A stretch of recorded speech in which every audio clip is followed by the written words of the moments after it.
A blood vessel popped in my eye. I could barely see. And it was the best thing that happened to me this week. Let that sit for a second. Thank you for being here. This is This Tree and Me. I am Corey J. Riggs.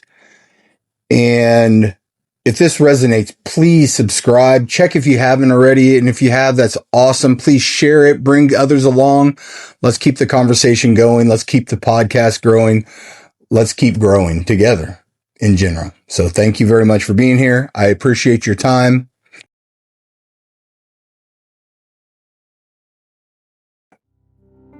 Today's episode is going to be a little bit different. It's not necessarily about just teaching. I'm going to tell you what happened over the last 10 days. And I'm going to let the story be the teaching. And I'm going to let you find what you need within the story. So that said, you're going to see a little bit of a different setup again, working on some things. But the biggest thing you'll see here is me with the iPad. My eye is still not great. If I close my right eye, it's getting better. It's going to be 2 weeks this Saturday. But screens, obviously driving, no. It's not good. So I appreciate your patience with this. I hate to be so disengaged from the camera. I'm going to do my best, but I wanted to get this out because this is a storytelling episode. It's not a teaching episode, as I said. The teachings are actually inside the story, and I trust that you'll find them. They're right there, and everyone's going to have a little bit of a different find within it, and that's what this whole journey is about anyway, right? We talk about that several times. But the past week and a half has been the most significant part of this journey. And it just keeps elevating. But there's a very specific reason for this one. It didn't look significant from the outside, right? But from the inside, everything changed. And I want to walk you through it. I want to take you through it from the beginning, all the way through where I landed in the chair that I sit in when I do a lot of my work. Because where it landed, it was a completely different ground for me. And I want you to understand how I got there. So it's more important for me to tell the story than to try to teach you what's in the story. Because I believe, again, the story is the teacher. But it started with my eye and that blood vessel popping. So this will be episode 2 since that blood vessel is popped. So we've talked about this blood vessel before. But what happened after that last episode that I recorded continued the journey, and it just got deeper and taught me so much more than I could ever explain. We're going to try. And that's another reason why I think just telling the story, it's all the words that it needs. But I could barely see. I could barely function. I couldn't drive, still can't. I can't write normally, still can't. It couldn't work. Like my career, my job. Luckily, I have, some benefits that I can use for that. But I can't drive, so I can't Uber. So my side hustle that helps me, do a little bit extra every week, that's not there at all now. So there was financial pressure on top of the physical limitation. and every external support I normally rely on was gone. My routine, the structure of it, the normal form of my practice. And if you've listened before, and if not, you're hearing this for the first time, journaling is one of my writing in general is one of my biggest forms of expression. It's what brings me all of this. So it is the creative piece that starts everything. And I'm a hand writer. I'm an old school writer. But here's what the I did for me in my practice. It stripped everything away until what remained was just the practice itself. Right? No more pen and paper, no more screens to do a lot of the work on. It was just the practice. Still meditate. I can't even go to the gym. I tried. I had someone take me. I tried. I couldn't do it. It was too much pressure on the eye.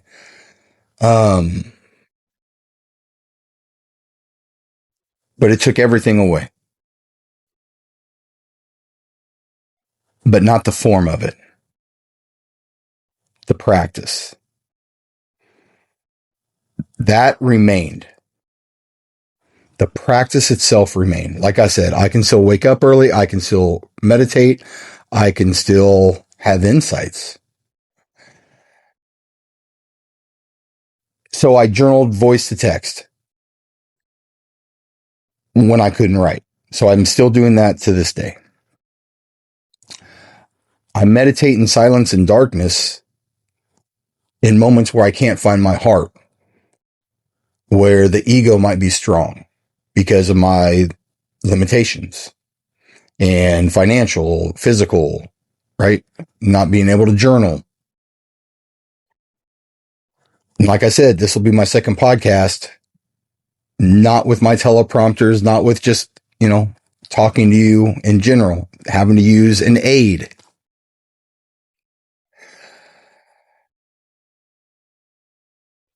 And every single time the limitation showed up, something in me just kept telling me, if it's important, you'll find a way. Every time. That's all I kept hearing.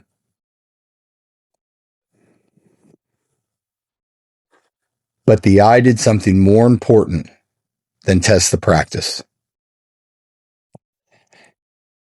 It created the conditions of something that had been lying underneath everything for a very long time. And it allowed it to finally surface.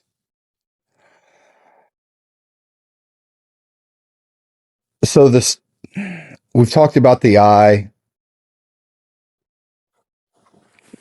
And that Monday, the first Monday after, like I said, I've talked about this. I was pouty. I didn't journal at all. I didn't voice the text. I kept telling myself, nope, I just can't do it. It's not the same, right? Couldn't go to the gym, couldn't drive, tried to work on my phone, sitting here with my phone like this. And I was just miserable that day.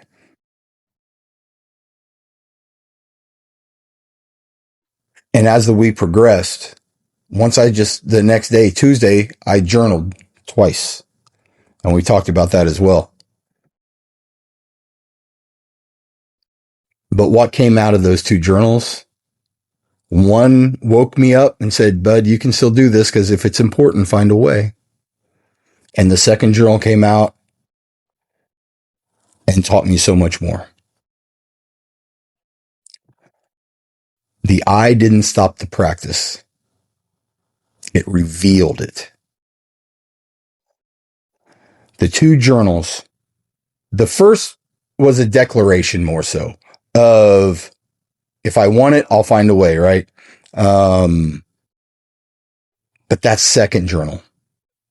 Somewhere between that first and second journal, which may have been 5 minutes, 10 minutes at most, somewhere in that aspect. I just, I got done, started doing other things, and then it just hit me to go talk again.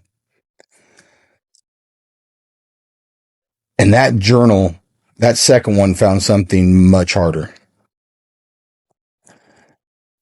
And this is where I normally quit. And I know that place. I know it all too well. Many times, the exact configuration, something in life gets in front, is a little roadblock, a little speed bump. And I just, okay, it's not meant to be, whatever it is. That's where I normally quit. And somewhere between those two journals, from if it's important enough, find a way, to telling myself this is where you normally quit. One of the most important questions that I've ever asked myself came out in that journaling. Maybe it's not a capability thing. Maybe it's a deserving thing.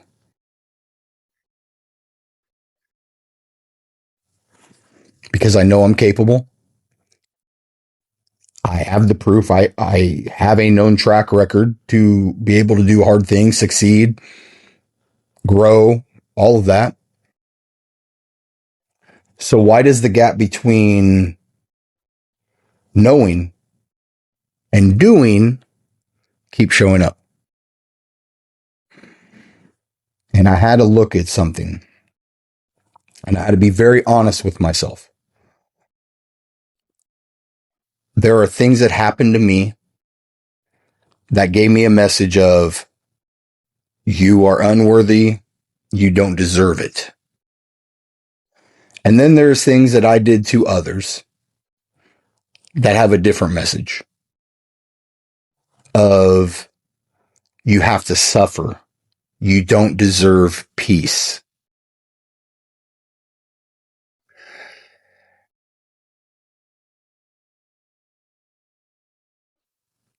And both of those threads were living in me at the same time. I felt both of them. I heard both of them. And they were both operating underneath everything for as long as I can look back and remember and reflect on things that stopped me from doing what I wanted to do. But visible in that gap between the vision and the step toward it, I also named something else. The comfort of suffering. The comfort of what is known. The or was refused, and I'm still not going to say it here. I would not speak it in my journals, and I would not let it go into existence, and I'm not going to say it here either. We know what the ors are. Do this, do this, do this. It's not an option. But those two journals happened. And from that morning, the practice held. And it actually got better. It got deeper. I'll say it that. It got deeper, got more understanding.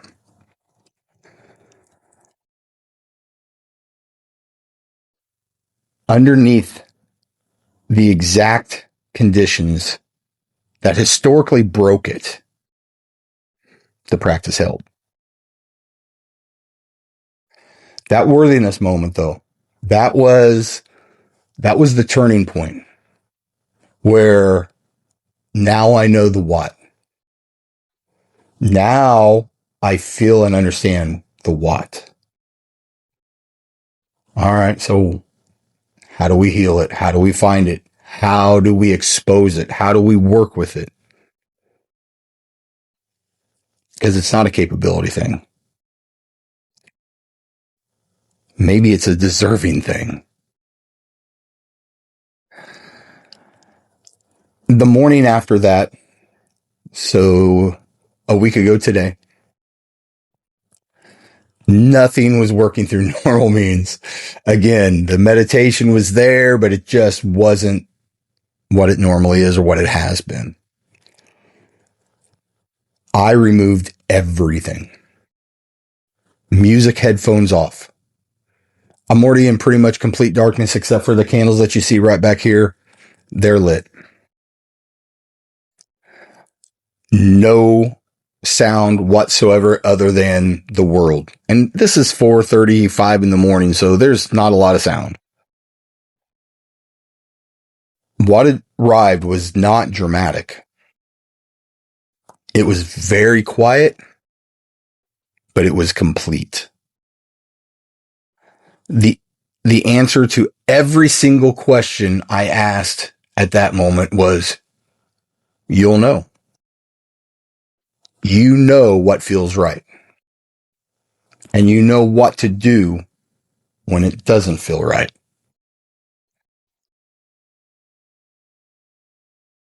And this is where something happened again. Something that I want you to hear very carefully. I have written about it.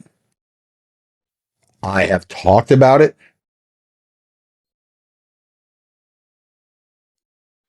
I've known it, but I had to feel it. That crossing from intellectual knowing to felt knowing, that is completely different. That knowing is not explainable. And that morning, it moved from the body. It moved into the body from the mind into an actual felt experience. My world shifted at that moment.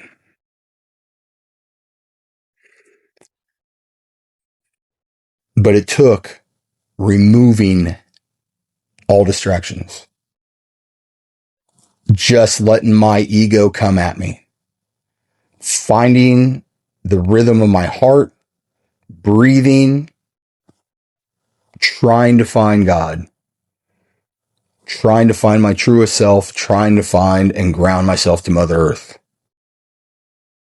and just not fighting the ego, finding a way to get through, to just be. And once I did, once I got to that complete surrender, that feeling just overwhelmed me. Then that night, I woke up somewhere around 2ish. And I usually get up at 4:30. And so I looked at the time. Okay, a couple hours. Typically, I'll try to go back to sleep, and typically I can. If it's close, I'll just get up and start my day. But 2 hours is plenty of time to go through another good sleep cycle. Nope. And it wasn't noise that was bad. It wasn't ego. It was an extremely productive 2 hours, again, in complete silence and darkness. And it showed me to build something. It took me through clearing the house, rearranging my rooms, setting up a business structure here, setting up a spiritual ground here, which I already had, but it was more of aligning it and how it was supposed to look. And it was just arriving with complete sharpness. And I did do it that day. I rested. I can't move a whole lot. I can't lift a whole lot. Um, so there I laid for 2 hours going through this in my head. And then in the meditation that morning, so my alarm goes off. I get up. All right, time to go meditate, kind of go do my thing. There was one message again, regardless of any of the questions that I was asking. The answer every time, just build it. And I actually laughed.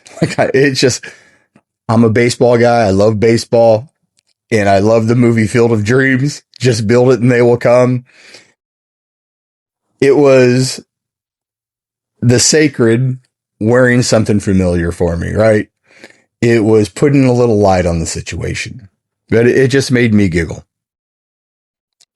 And at the end of that meditation, when I shut everything down again and I just sat there in stillness and quiet, because I usually sit about 10 to 15, sometimes 20 minutes of just nothing now before I start journaling. And there was something in the room with me. There was such a presence I felt. It was so strong.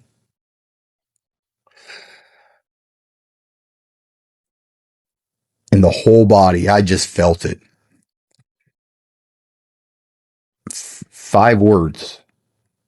Close that entry. So I just built it. That's what I told myself. Got up and started the day. But that Field of Dreams moment, y'all, that was so just so neat for me. Because in the middle of all that heaviness and all that seriousness and all that weight, to just be able to giggle a little bit, because all I heard was just build it. Now the rest didn't come, but it did in my head. Just build it. So I want to talk about the weekend. And I'm going to be honest about what it was and protective about specifics. Because some things, they belong to the experience.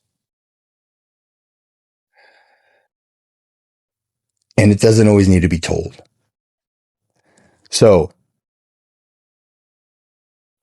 there's no secret. I've talked about it before. I have worked with plant medicine in the past. Don't do it regularly. It's not recreational. It's completely ceremonial to me. I have a complete step-by-step structure that I build within it. Different types of plant medicines. There's many. And I prepare my body, my mind, my spirit, and I build an intention. I create the space and I go in it with a clear intention and a clear purpose. And again, I don't do this regularly at all. It's been a while since I've done this. It has to call me, and this started calling me.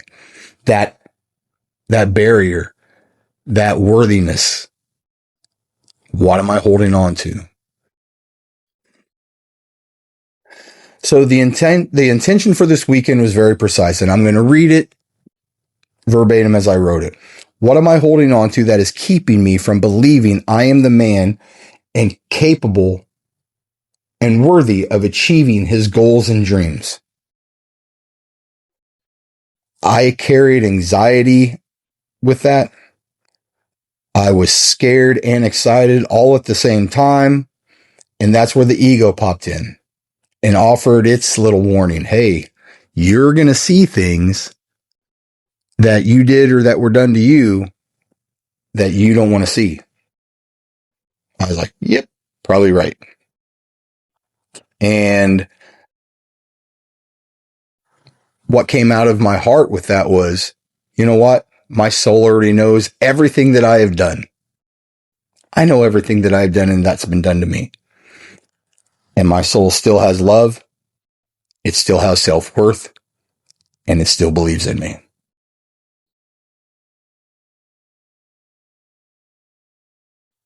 But when I decided to do this, I built a very standardized structure for me. I did a lot of research. I did a lot of studying on it, how the brain works through it. I have specific music types that flow through the different sections of it. I have a very specific space that I create for it. It is a incredibly intentional and purposeful event for me. Because again, it is ceremonial for me. I am not trying to have fun. I hope it's pleasant at moments, but that's not the goal.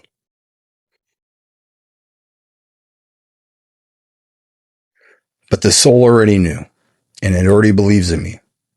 So there was nothing to fear.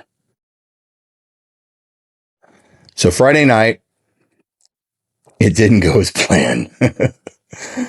And the intention I had been carrying all week, it was stronger and more ready than I was prepared for, I guess. But it was stronger than the container that I set up for the ceremony.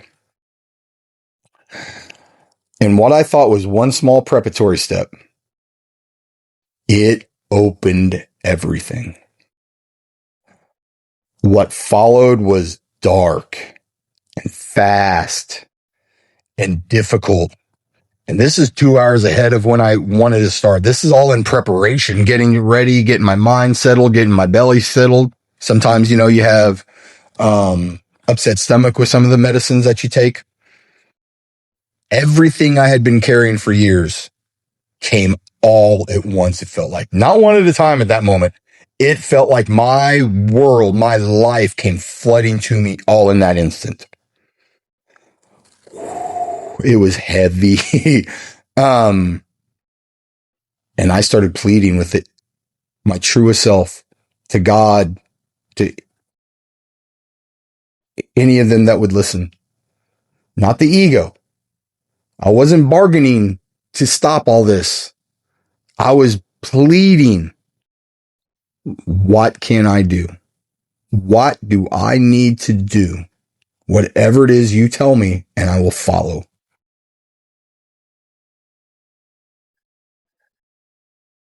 And the message that was received was, you don't need this anymore. Talking about the medicine. You don't need this to get to where you want to go. And so I made a physical commitment and I destroyed everything right there on the spot. Not dramatic, completely deliberate to show I am here for this, not for that. I am here to grow and learn. If I don't need it, if you're telling me that's what I need to do right now, I'm in. But it was a declaration made by my body, not my mind. I didn't fight it. Once I did this, I didn't fight what was coming. I just breathed through it. I rested in it. I just let all that noise fill me. I just felt it. Come on. I'm here now. You've got my full attention. Let's go. And then shortly after that, it gave me another message. Here's how we're going to get rid of it. And I have a practice with Mother Earth in my regular daily practice that I ground and I give her everything, all the negative feelings, all the negative thoughts. She takes it, recycles it. Right. I have a practice with this. It's not a metaphor. It's completely active in my life. One story at a time. I think I was done. Another story. I think I was done. Nope, you're not done yet, buddy. And then everything was done finally. And at that moment, I sat back in my chair and I was given the story through the parts of me of how I was built, why I am who I am, how I got to be who I am, how I landed sitting in that chair at that moment, how every part developed another part through my life, through the journeys that happened to them, how every person that came into my life, the important ones, they were shown, they were seen, what they meant to me. It was a complete high level architecture of Corey J. Ricks. Sorry. It was so calming just to sit there and listen and watch. And it wasn't like a movie. I felt it. And there was conversations and there was a lot, but it was my full architecture. And the one message that came to me through that, my suffering gave me that beauty.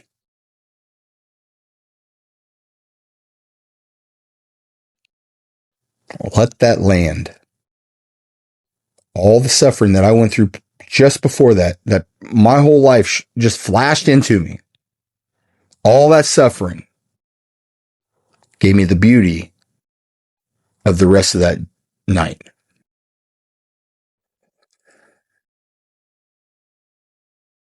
But that passage from the darkness into the light is the way it felt. It's almost a visual of I was in complete darkness. And then as soon as I got done letting everything go, giving it all to Mother Earth, and my body was exhausted and said, "You're done, buddy. That's all." It's almost as if the room lit up. It did inside. And it was beautiful. But my suffering gave me that beauty. So Saturday, just go straight to the night. There's things that I do in the day, but straight to the night. So that night went exactly as my plan normally goes. I had the sage, I had my candles, I had the room set up properly. I had the plant medicine that I intended to take Friday night that I didn't even get to and have to. The preparatory was all destroyed, obviously. And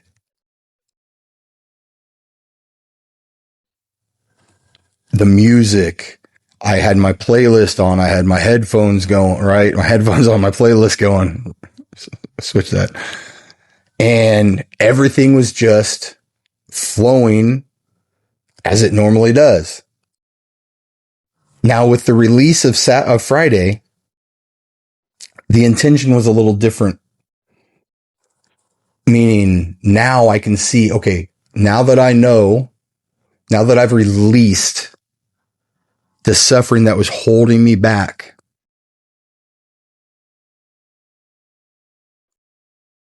what am I capable of? What does my look like without that now? And, I was expecting the aesthetics of it, the life, the house, the money, the rewards, the this. And there was a little bit of that earlier. There were things that it showed me that. It showed me, taking the family on a international vacation, doing things it was all family based, but doing things of that nature, having the house that I want in the specific place that I want and this and that, and traveling with them and just being able to live the life the way I want to. And those things are extremely important.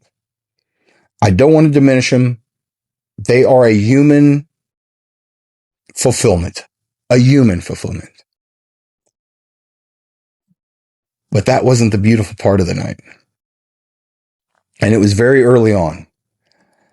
The beautiful part was, once again, the parts came to me. And this conversation was completely different than Friday night. It was lighter. We had some dark humor, laughed about some crap that happened to me that shouldn't be laughable, but just had an understanding of, hey, you know what? We're here now and we're going forward. And so there was laughing, there was tears, lifting the parts up, and even the ego, even the protector parts right there. Hey, we're going to have a conversation, right? And the conversation was, I build you. I built you. These parts built you to protect them. You don't build me any longer. You don't run my life any longer. So you can either come along and find a way to fit in, or you can fight me the rest of your life. But I'm not fighting, because I know what I'm worth and I know who I am. And then there was a conversation that was very needed with a part of me who had something done to him that he did not deserve. Nobody ever does. Probably hear me get a little bit emotional. And it's more the conversation. What happened. I'm good with that. That's part of the dark humor. I'm not good with it. It happened. It's shitty, but sorry for the word.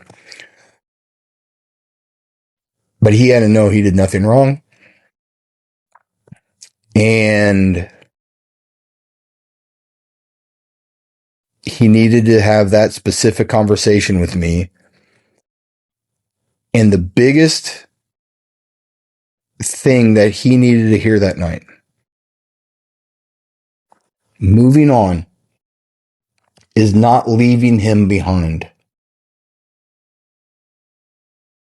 Us moving forward in life is not leaving that part behind. We are not forgetting what happened. We are not diminishing what happened.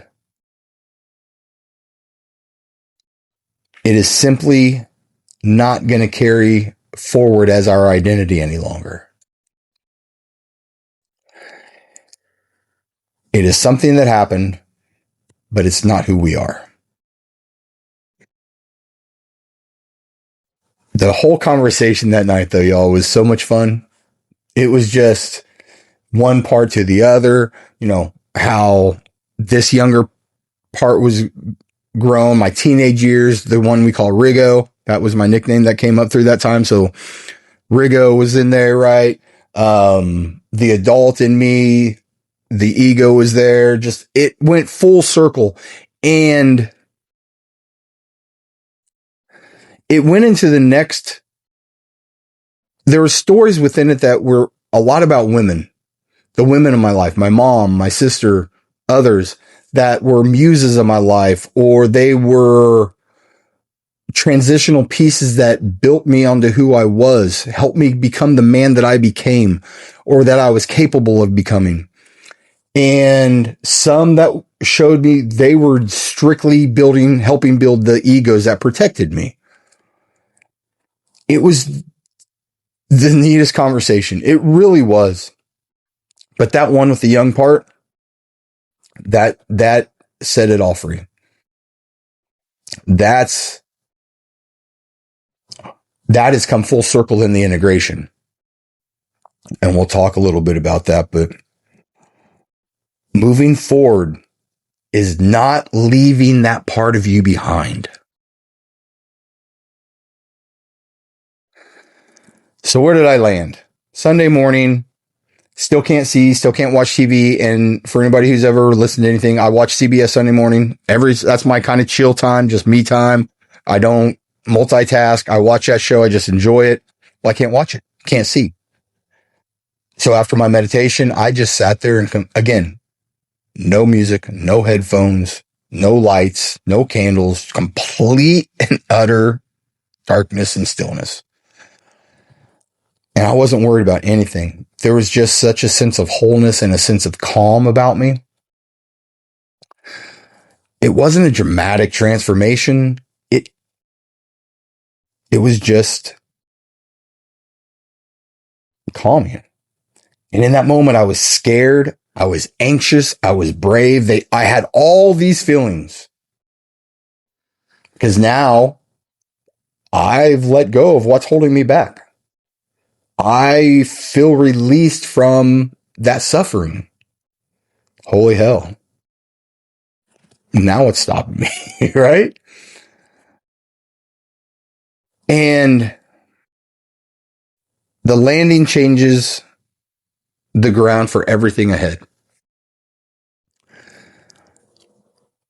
Because it showed me that everything I do is for my family and my loved ones. And if it's not for them, then that's ego driven. That's my ego saying I. Everything, the rewards, the house, the reach, the influence, the legacy, it's all for them. And there are no personal rewards. My personal reward is seeing what it gives them.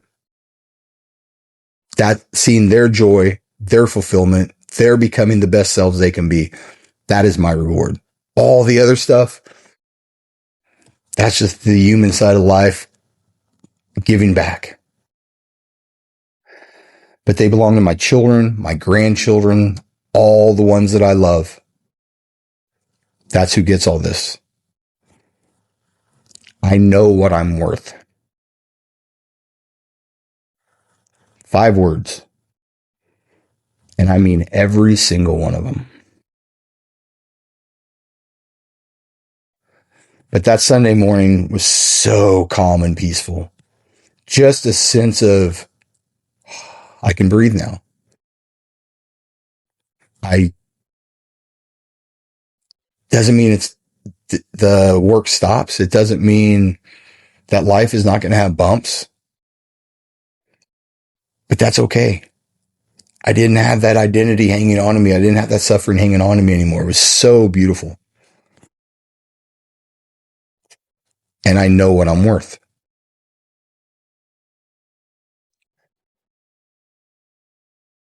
So Monday, integration really starts kicking in after, 24 or 48 hours every day. And today was another one. I'll talk a little bit about that. I didn't have it built into this because I already had this built after yesterday. But remember I talked about the women, the parts that, or the women in my life that help the parts grow and do the different things. There's 2 sides to it. And I want to talk about these people in my life. But we think that making right with people who we've hurt or who have hurt us, but mainly that we've hurt, we think it's an apology, acknowledgement, repayment. There's a structure to amends. And what came to me that morning was there is another side. The people who built something in you through their presence in your life, even if the presence was painful, even if the presence was some pain you gave them, that you're giving them amends, there's another side to the amends. And it's the people who gave you pieces of you that you couldn't give yourself. And there are people in my life that have both. There are people in my life that I have amends for. There are people in my life that I have owed things. And then there's people that also in that same genre deserve the words to hear what they've done for me and what they mean to me.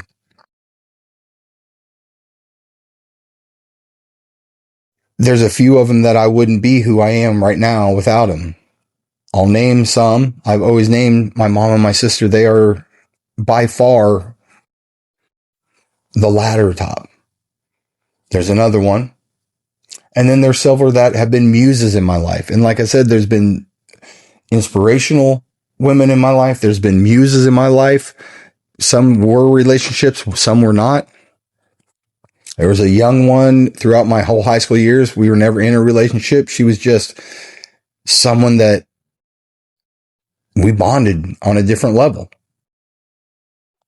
And that's where my poetry really kind of started getting going, my writing. And then, like I said, there's others that 100% help create the egos in me. And that's not a bad thing. I needed the protection. The parts of me needed the protection. I wasn't ready to do this work then.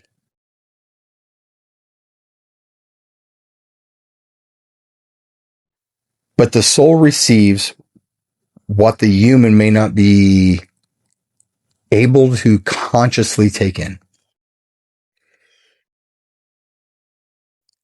And that's what I recognize throughout all of this reflection and all of this coming. And giving that acknowledgement does not require a response. You give it simply because it's true. And there's one that there's three women in my life that are on the top of the shelf that you can call the start of my Mount Rushmore. Maybe I have a fourth in my life. I don't know.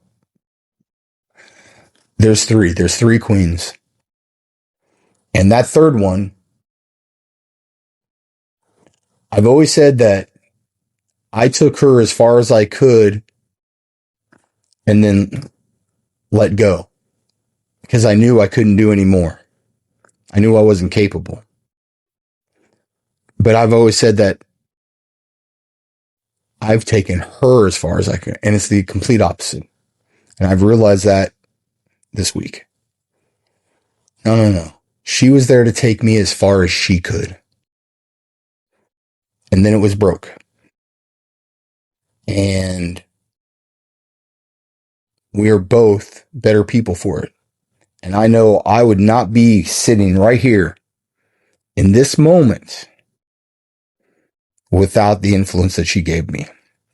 I would not. And she's not my path any longer. And that's fine. You don't have to have these people. They don't have to continue your life journey. My mom and my sister, they'll be in my life until I'm not or they're not here. That's a given. But not everybody's there forever. But that doesn't take away the influence they had on you. So I have to acknowledge that and I have to recognize that. But my suffering gave me that beauty. And every single one of them matter. This week was not what it looked like from the outside. From the outside, it was a man with an eye problem, financial issues, financial pressure, more so. Can't do all my work that I normally do. A hard week. But from the inside, the worthiness wound named for the first time. I found that worthiness. And I understood what was holding me back. The felt knowing arriving after I've known it in my head for a long time. I finally felt it all. And a passage that was released, what journaling had been circling for months, for a long time. And a conversation with a part that needed to be heard. and what they needed to hear. A landing in such calmness and wholeness on that Sunday. A direction was given to me, right? To just build it.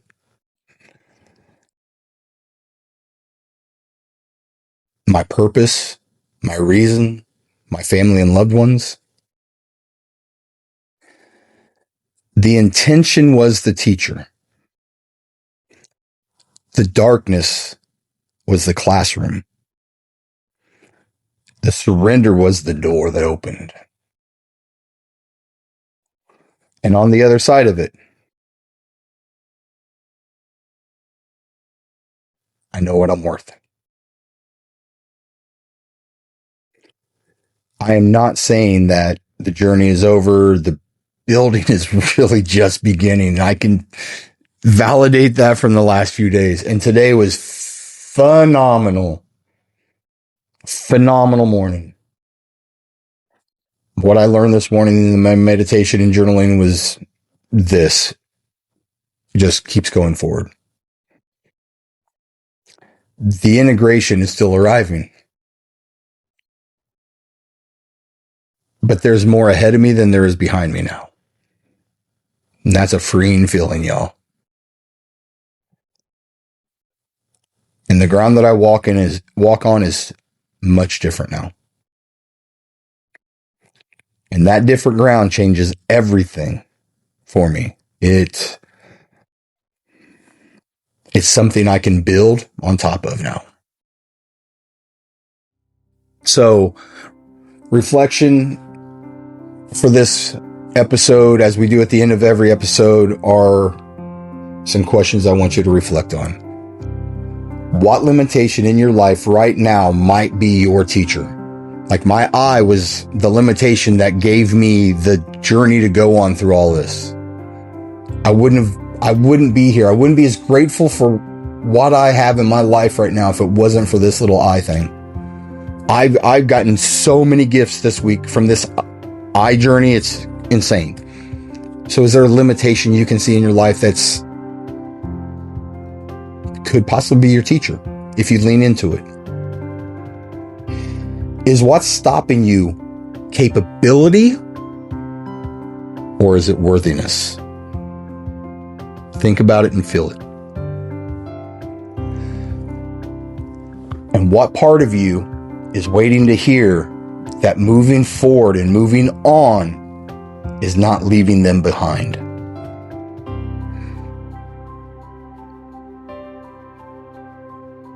What do you know intellectually that you have not yet felt?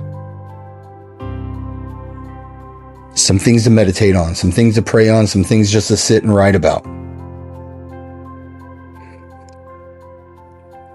I know what I'm worth. And now I just build it. Again, thank you for being here. This one was different for me. This was not an easy episode to tell. It was not. But it's probably one of the most honest ones I've ever done. And if it resonated, please share it. Bring somebody along. Take them on the journey with us. Everybody, please subscribe if you haven't already. Let's keep the conversation. Let's keep the growth.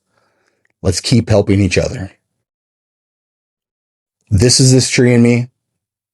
I am Corey J. Riggs. I love you all. Be blessed.